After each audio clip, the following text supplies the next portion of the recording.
This collection of sketches, rough and scattered, is arranged by instinct. There's entropy at work, but mostly it happened by accident. Sure, a story goes with this, but for it to make sense, you'd have to be me.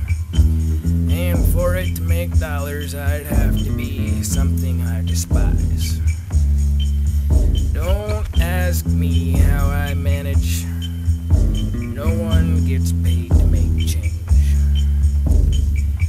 Every morning I salute the flag, turn, grab the fingers of my left hand behind my back, and continue my search.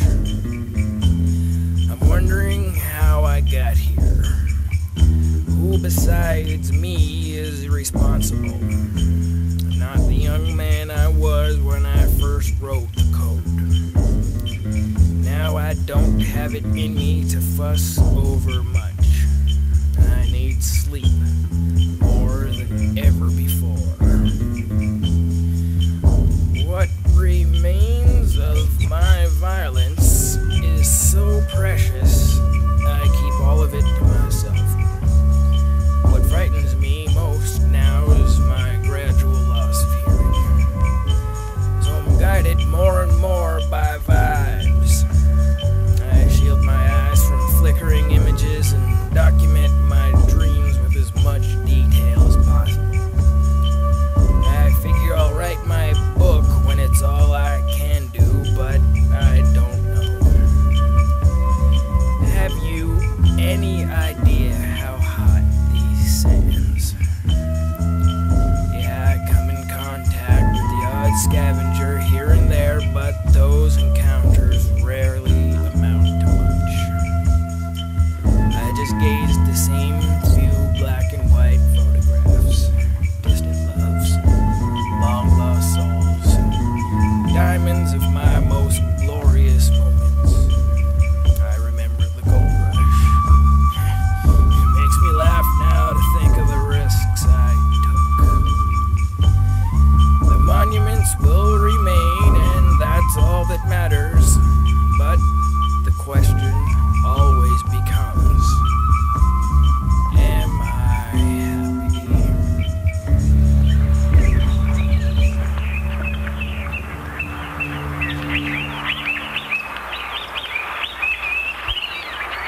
When young, we mourn for one woman. As we grow old, for women in general.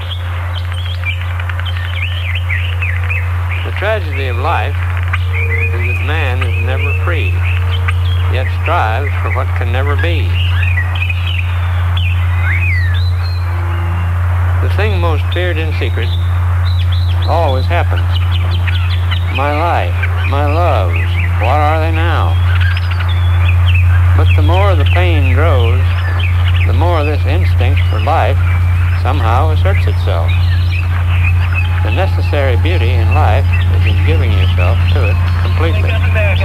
Only later will it clarify itself and become coherent.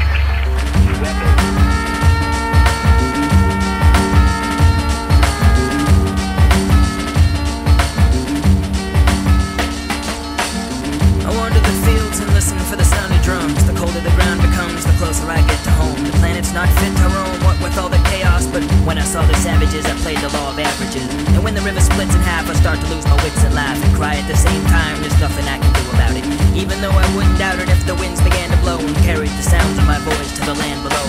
So I put my hands around my mouth and holler to the sunken city that wallows in the filth of its own drunken pity, and wait to see a signal, but a signal's never seen.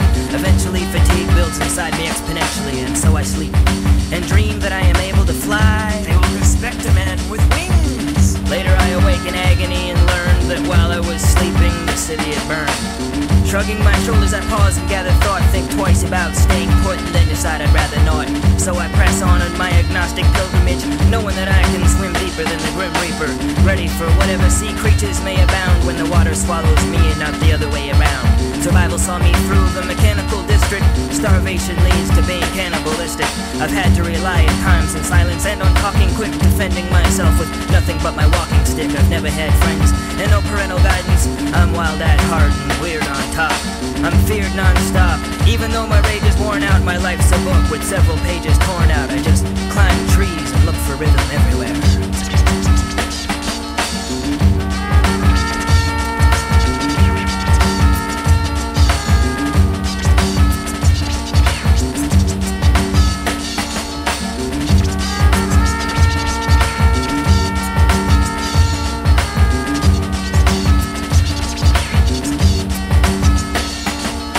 To be the town crier in a city of stone throwers until my soul was laid bare and displayed in the parade square. Ignored more than a lot, not less.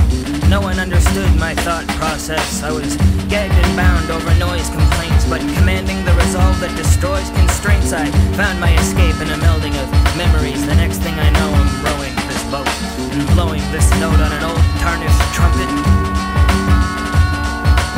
Ever since then I've been wandering lots, watching the sky and pondering thoughts. Strange angel, music box genie, behind for some time now. I'm blind in one eye, and how this happened exactly will never be known. My thoughts take the shape of the hangman's house. Never fails in time traveling salesman.